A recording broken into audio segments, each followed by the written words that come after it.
Hoje nós vamos conversar sobre o Agosto Lilás. E a nossa querida convidada é a Jennifer Manfrim, ela é professora e especialista em Direito Civil e Aplicado.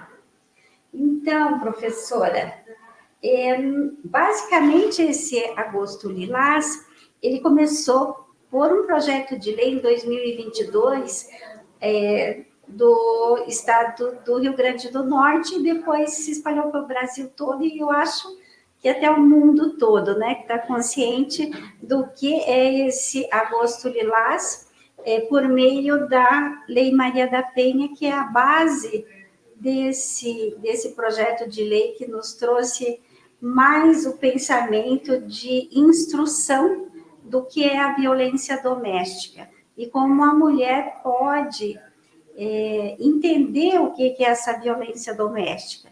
Porque muitas vezes a gente sofre a violência, sente um desconforto, mas não entende que é a violência doméstica. Então, a senhora poderia falar um pouquinho sobre a Lei Maria da Penha e esse Agosto Lilás para nós, o que basicamente é a lei? Porque o que dá para entender que realmente ela é de instrução. É isso mesmo? Olá, Penha, que alegria estar aqui com vocês hoje, conversando sobre esse tema tão importante, nesse mês tão importante. Sempre lembrando que o Agosto Lilás é só um momento comemorativo, mas é sempre importante durante todo o ano a gente conversar sobre a violência doméstica, porque ela acontece em todos os estados, em todo o país. O Leandro Carnal costuma dizer que a discriminação contra a mulher é o único tipo de discriminação que acontece em todas as sociedades. Por exemplo, o racismo, ele acontecia em determinados lugares contra determinadas pessoas. Por exemplo, digamos que lá num lugar onde tinham várias pessoas negras, não haveria o preconceito contra os negros, mas haveria, de qualquer forma, o preconceito contra as mulheres. Então, todas as civilizações, em todos os tempos, em todos os momentos, as mulheres elas foram discriminadas, elas foram preteridas em diversos direitos, em diversas qualificações. E é interessante nós termos essa lei da Maria da Penha. E para começar a falar sobre ela, quero contar para vocês rapidamente, de forma resumida, da onde que veio essa lei. Por que o Brasil tem essa lei que é tão comemorada e elogiada em todo o mundo? Foi uma ideia de algum congressista, eles estavam animados, realmente preocupados. Infelizmente, o caminho não foi esse. Uma mulher chamada Maria da Penha, ela sofreu violência durante que não sou eu. E graças a Deus não é você. Não sou eu. Porque ela sofreu muito, precisou lutar muito para ter os seus direitos, pelo menos de alguma forma, protegidos e garantir que o direito de outras mulheres também fossem protegidos. O marido dela tentou matá-la em duas ocasiões diferentes. Primeiro tentou eletrocutar ela, depois ele entrou no quarto e atirou nela enquanto ela estava dormindo. Isso deixou ela sem conseguir mobilidade, perdeu o movimento das pernas. E essa mulher foi e denunciou para a polícia, fizeram uma investigação, mas pasmem, quase nada foi feito. Esse homem ficou pouquíssimo tempo atrás das grades por esse crime. E a Maria da Penha sempre lutando para conseguir que esse direito fosse garantido, que ele fosse penalizado. E quando ela viu que o Estado brasileiro não ia fazer nada quanto a isso, ela teve que ir para a Corte Interamericana de Direitos Humanos para conseguir a condenação do Brasil por ser omisso na proteção quanto às mulheres. E a partir disso é que o Brasil resolveu fazer a Lei Maria da Penha em atendimento à Corte Interamericana de Direitos Humanos. Então, foi uma exigência, foi uma imposição da Corte que o Brasil modificasse um pouco a forma como as mulheres são tratadas. E aí criamos essa lei, que, como você falou, entendi. É uma lei principiológica. Sim. Ela só tem um artigo, salvo engano, artigo 24A, que determina a prisão, que é o caso de descumprimento de uma das medidas protetivas ali presentes. Então, esse aqui é um contexto do surgimento dessa lei tão importante. Então, essa lei, ela é uma lei de instrução, né? E que a partir dessa verificação da violência, daí o agressor é enquadrado nos outros normativos. Vamos supor que for uma agressão física, daí ele é enquadrado pela lei penal, né? E eu acredito até que quando é a gravíssima no homicídio, passa a ser o feminicídio, que é um crime hediondo. Isso mesmo. A lei ela é principiológica, então ela não tem penas, mas ela remete ao Código Penal para regular essas situações. Então, por exemplo, se alguém mata, o feminicídio ele não está previsto ali na Lei Maria da Penha, ele está previsto no Código Penal. E isso é importante, porque a lei ela mostra como ela é abrangente e também como ela é equitativa, porque ela traz um cumprimento, uma responsabilização para um caso específico, mas levando para o Código Penal, que é a norma principal de punição criminal do Brasil. Entendi. Então, assim, como que a gente pode entender que é uma violência? Porque muitas vezes a gente entende como um desconforto e não sabe se sofremos ou não uma violência. E se essa violência é somente de familiar, tipo pai, marido, companheiro, filho, ou pode ser de outras pessoas não vinculadas à família. O que seria esse agressor na Lei Maria da Penha? Ela pode ser considerada... O mais importante é que a violência decorra da sua condição de mulher. E ela pode, inclusive, acontecer contra mulheres transexuais. E acontecer de mulher para mulher em casais homoafetivos, por exemplo, se uma das companheiras agride a outra. Certo. Isso pode, dependendo das circunstâncias, se enquadrar no caso Maria da Penha. Eu já vi casos de vizinho, o vizinho que agrediu a vizinha também ser enquadrado como Maria da Penha. Então, tudo depende das circunstâncias daquele caso. Então, há uma extensão desse item família. Exatamente. Entendi. Ela é uma lei para proteger nós como mulheres. Entendi. E o Poder Judiciário ele tem aceitado a aplicação da Lei Maria da Penha, mesmo em casos que saem um pouco do contexto familiar. É importante a gente ter em mente também que a violência ela tem um ciclo. E o ciclo da violência, ninguém chega e dá um soco na mulher. Vai aos pouquinhos. Ele vai aos pouquinhos, ele vai testando. Primeiro você chega como... Eu gosto muito do caso da Ana Hickman, que eu acho que ele é muito emblemático por vários motivos. É uma mulher rica, bonita, bem-sucedida, que sofreu violência. E uma das violências que ela relata ter sofrido foi a violência psicológica, ou mesmo a violência moral. O marido dela falava que ela estava gorda, que ela estava fora do padrão. Imagine a Ana Hickman está fora do padrão. Quem sou eu? E às vezes as mulheres elas não têm completo entendimento sobre como isso está acontecendo e muitas vezes têm vergonha.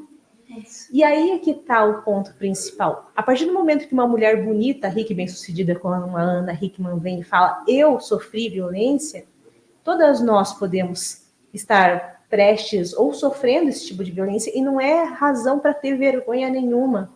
E cada vez que uma mulher ela leva isso para um outro nível, leva isso para o Poder Judiciário, para a polícia, ela busca os seus direitos, ela não está defendendo somente ela está defendendo todas nós. Todas nós estamos sendo fortalecidas e também existe uma forma de educar os homens. Isso. Porque antigamente existia aquela frase clássica, né? Isso. Em briga de marido e mulher, não se mete a colher, né? Mas a partir daquele caso de Guarapava, da Tatiane, que era advogada, que os vizinhos presenciaram algumas situações, começamos a pensar em brigas de marido e mulher. Também. Sim, nós temos que meter a colher para defender aquelas mulheres. Então, essa lei, ela é uma lei de instrução, mas também ela dá umas medidas protetivas, né? Porque ela já informa como que apoia essa mulher no caso dessa violência, o que ela faz para ser apoiada administrativamente, sair de casa e não perder os bens, na parte de denúncia, como que é feito esse processo? No caso, ela precisa ter provas para poder fazer essa denúncia, ou ela, sem ter provas, ela já consegue sair de casa para depois pensar nesse assunto da parte administrativa, procedimento jurídico, etc. Como que é feito isso para poder proteger a mulher, né? Então, nesse primeiro momento em que você vai na delegacia e você faz a denúncia, a palavra da mulher é muito importante para que as determinações policiais e judiciais sejam concedidas naquele momento. Então, nesse momento, você não vai precisar ter provas. Você vai relatar o seu caso e o juiz vai analisar se há viabilidade naquelas alegações que você está fazendo. Se houver, ele vai determinar a aplicação de medidas protetivas, que é isso mesmo que você comentou, Penha. Pode ser o afastamento do agressor de casa, se ele tem uma arma, a apreensão da arma, e vai também de proibição dele frequentar determinados locais, falar com a mulher ou falar com seus familiares, porque também tem isso. Muitas vezes ele não consegue falar com a mulher, mas ele fica infernizando.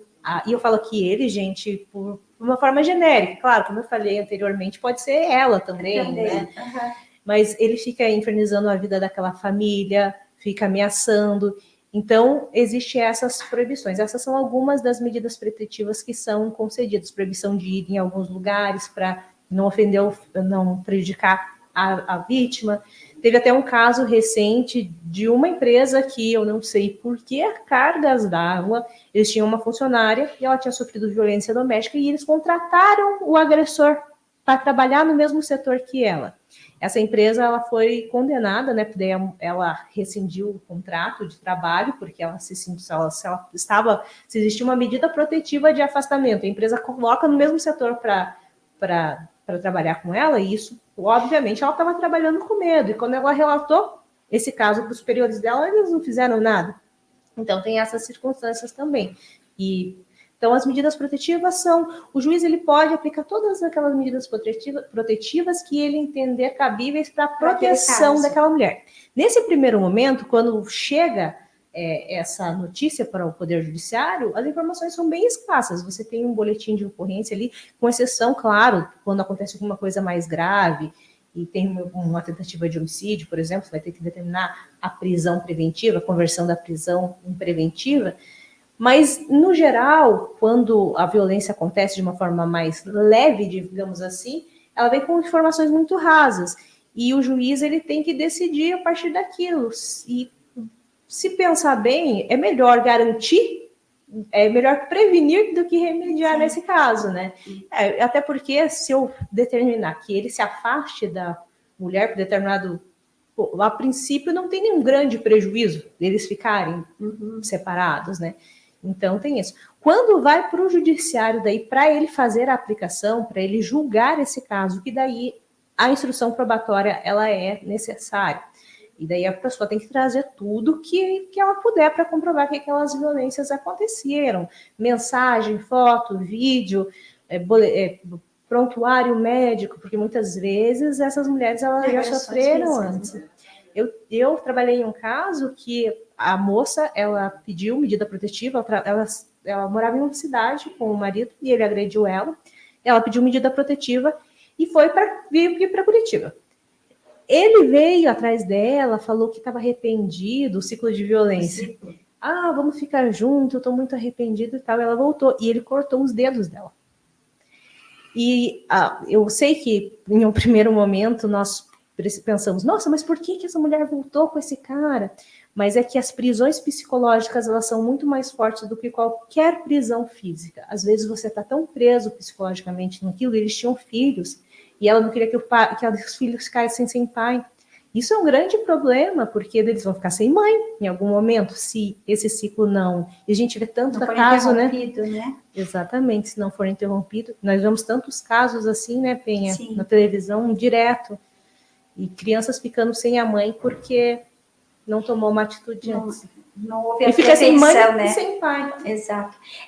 Nesse assunto, quais seriam esses tipos de violência para a gente entender um pouco melhor? Né? Então, tem a física, a psicológica, pelo que a senhora disse, mas, assim, na prática, ela é muito maior do que a gente imagina, né? A senhora poderia falar um pouquinho mais sobre quais são esses tipos de violência que às vezes a gente não entende como violência?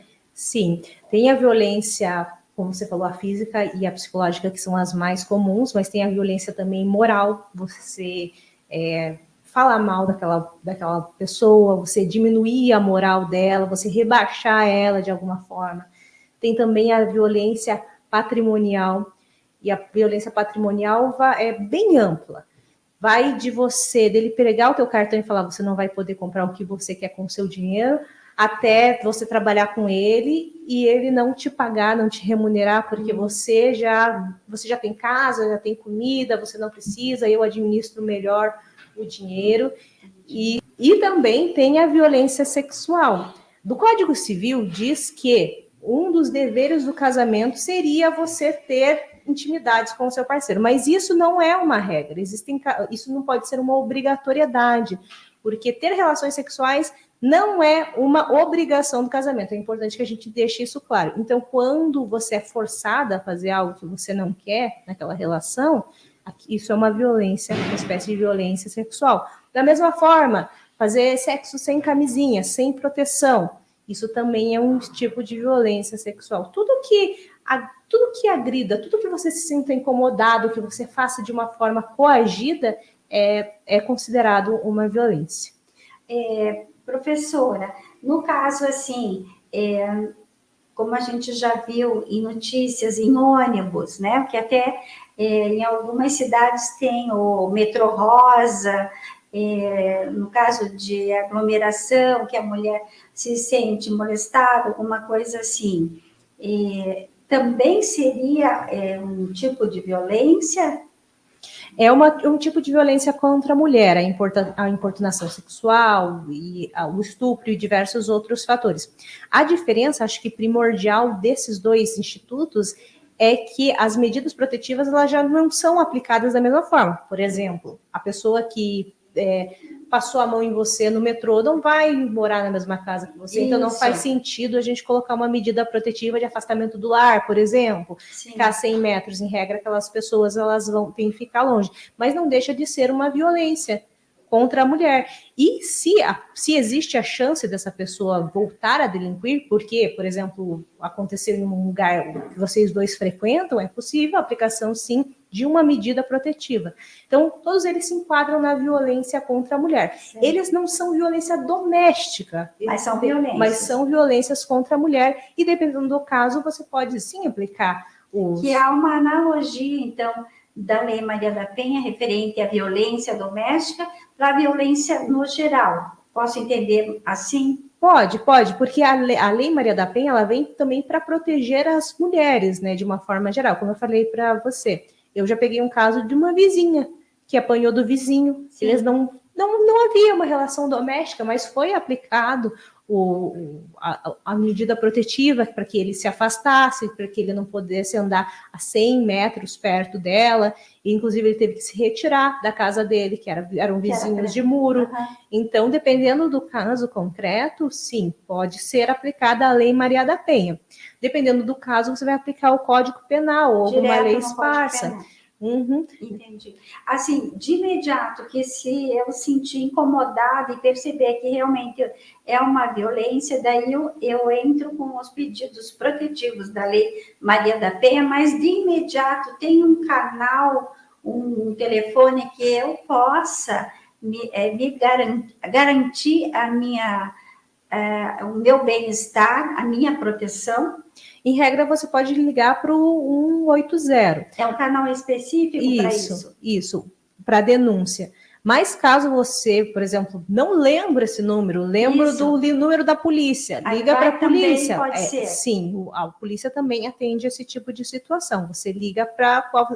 Claro, se você lembrar o número específico, você liga, melhor. Mas se não, você liga para aquilo, para quem pode te prestar ajuda. No momento do desespero, não vamos ser preciosistas, né? Certo.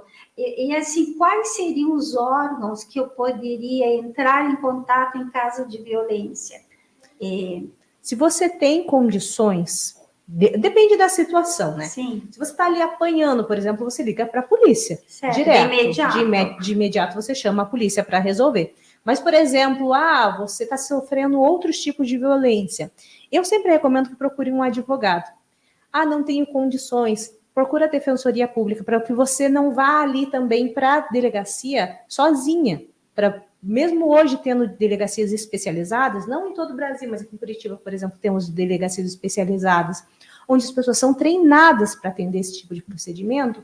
Não é incomum denúncias de mulheres que foram em delegacias não especializadas e que a dor delas, o sofrimento delas, a violência que elas superam, seja menosprezada. É só uma briguinha, foi só e essa questão que eu comentei no início, de falarem, e você tem... Porque assim, na nossa cultura, parece que a obrigação de manter uma família, e eu sempre falo família porque é a maioria dos casos, mas como a gente falou, sim, pode acontecer em outras circunstâncias, a responsabilidade de manter a família é da mulher. Você vai deixar o seu filho sem pai, você vai colocar o seu marido na cadeia, se você se arrepender depois. Mas a gente não pode pensar nisso, porque o agressor, pelo jeito, ele não está pensando antes de cometer uma agressão. Então, se você tem condições, se está numa situação que você tem condições de procura um profissional, um advogado. Eu sei que existem outros órgãos também. Na internet você encontra um site chamado Justiceiras. As Justiceiras, ele é um canal que você pode preencher lá um formulário e você consegue assistência jurídica, psicológica, social, de várias mulheres, de várias especialistas espalhadas pelo Brasil, e elas fazem tudo online. Isso também é muito legal da gente ter. Tem a Casa da Mulher Brasileira, onde sim, você pode ir também, conseguir acolhimento e sempre procurar uma assistência de alguma forma. Eu sei que muitas vezes nós não temos condições financeiras de procurar um advogado, advogados são caros, mas sempre assim, a defensoria, mas não consigo, não me atende na defensoria, eu sei como funciona a defensoria, vai na delegacia, mas procura uma delegacia especializada, de preferência, sabe? Entendi. Então, no caso, seria a delegacia da mulher, né? Isso, da onde estiver, né, a delegacia da mulher. Onde tiver, daí você procura. Se você puder ir com um profissional do direito, sempre é melhor. Mas se você não tiver condição, vai sozinha e vai dar tudo certo, se Deus quiser. Em uma outra situação, nessa punição do agressor, né, se ele teve uma pena e ele sai dessa pena, a mulher continua tendo a proteção em relação a essa pessoa? Depende, é que assim, a ideia da pena não é só penalizar, né? Existe algumas medidas que são feitas também para que esse homem ele seja reinserido na sociedade. Nós sabemos que muitas vezes casais têm filhos. Você não pode deixar o filho longe do pai para sempre. Então, existem medidas restaurativas que são treinamentos feitos para aqueles homens que foram condenados por agressão. O Poder Judiciário disponibiliza isso e é uma condição para o cumprimento da pena. Então, eles têm que passar por esse treinamento para que eles evoluam. Mas, em regra, depois que está tudo cumprido, está tudo pago, não tem mais a proteção, a não ser que exista alguma nova situação. Uma nova agressão. Se ocorrer uma nova agressão, daí nós reiniciamos o processo todo. Mas a ideia desses treinamentos, desses cursos que são ofertados para esses homens, dessa justiça restaurativa, é exatamente fazer com que isso pare, que ele entenda que aquilo foi errado e que não volte a cometer o delito. Mas muito dificilmente, eu particularmente nunca vi nenhum caso de pessoa que passou por esse treinamento. Claro, obviamente tem no Brasil, né? Brasil tão grande, mas eu acho que o número deve ser bem pequeno. No caso, o agressor, quando ele retorna à agressão, ele ainda está nesse ciclo, como a gente vê na TV, né? Que sim, ocorre, que ele retorna a fazer. Ele não enfrentou esse regramento no todo, que a gente vê na TV. Então, ele está no primeiro ciclo da agressão, né? Que houve um não, e aí ele não aceitou esse não, e está... o Poder Judiciário ainda não puniu ele alguma forma. Então, o que a gente vê é essa primeira fase, não a reincidência dele. Teria uma outra pergunta que seria assim, quando a mulher ela está sofrendo a agressão, ela percebe isso, que a gente vê também na TV, no caso que a gente percebeu, acho que umas 3 semanas atrás, que ela pediu uma pizza, né, no delivery, e foi a pessoa que atendeu reconheceu o pedido de ajuda. Então, como que é feito esse pedido que na hora ali da mídia a gente não percebeu bem? Ou seja, ela recebeu ajuda, né? E como que isso se dá? Então, ela sabia o número previamente, ligou e deu certo de a pessoa do outro lado entender. E outros sinais também, como que são feitos, para a gente perceber que essa pessoa está sendo, passando nesse ciclo de violência, e como perceber isso? Sim, esse caso especificamente eu não acompanhei. Eu acompanhei um que ela estava sendo mantida em cárcere privado pelo namorado. Já fazia algum tempo, ele estava agredindo ela, cortou o cabelo dela, queimou ela com um cigarro. E em determinado momento ela conseguiu recuperar a confiança dele. Ah, não, vamos ficar junto, vai dar tudo certo e tal. E foi levando. Imagine o equilíbrio, o instinto de sobrevivência que surgiu naquele momento. E ela conseguiu meio que fazer ele acreditar que estava tudo bem, tal, que ela não ia denunciar ele nem nada e tal. Ela, vamos pedir uma pizza? Daí, posso ligar? Daí, pode e tal. E ao invés dela ligar para a pizzaria, ela ligou para a polícia. E os agentes policiais, eles já estão preparados também para receber esse tipo de chamada. Então, ela pegou e, não foi exatamente assim, né? Mas eu vou dar um exemplo. Ela ligou lá para o 190 e falou, oi, eu gostaria de uma pizza de frango catupiry. E daí a atendente falou, oi, 190, você precisa de ajuda? E ela falou, sim. Ele está com você? Sim, 2 guardanapos, por favor. Uhum. Você pode passar o endereço? E ela passou o endereço e eles foram lá e conseguiram libertar essa mulher. Por quê? Porque ela foi... Nesse outro caso, eu não sei. Existem outros sinais também. Deve ter sido da mesma forma. Talvez ela tenha ligado para a polícia. E alguns sinais também que a pessoa percebe que ela está em situação de violência, né? Sim, teve uma na farmácia que o batom vermelho, né, na mão em forma de X. Ela foi à farmácia e mostrou para o farmacêutico e ele chamou a polícia também. Existe outro sinal que é assim também, que você está precisando de ajuda. Entendi. Então você tem que usar esses sinais, mas as pessoas... Teve um assim que a pessoa, ela foi obrigada a entrar no carro do cara, esse foi diferente, ele estava sequestrando ela. E ela fez o sinal assim, né? Tipo, para quem estava atrás, e a pessoa que estava atrás reconheceu, seguiu o carro enquanto ligava para a polícia, para não perder ele de vista, e conseguiu encontrar. Eu não sei o que ele queria fazer com ela especificamente, mas não, coisa boa não era, né? Para obrigar alguém a ir com ele. Mas essa foi salva também por isso. Então, existem alguns sinais, algumas coisas, alguns momentos que a gente pode se defender de alguma forma, conhecendo, né? Quais são os mecanismos. Que agora a gente já sabe quais são os sinais do batom, né? Da mão e da expertise de ligar para o número certo, que seria o 190 ou 180, e pedir uma ajuda de forma sutil, no caso dessa moça que conseguiu se libertar do cárcere privado. Então, é um assunto muito extenso, né, professora? Que casos são casos e a gente vai percebendo que realmente há algo errado. E quando há algo errado, tem que perceber se é realmente a violência. A senhora teria mais alguma coisa que pudesse acrescentar nesses itens para nós? Uma coisa que eu vejo muito, que eu acho que é muito importante a gente falar, é que a família, antes de você se casar, você tem uma família. Em regra, você tem pessoas que te amam, que não estão ali naquele lugar.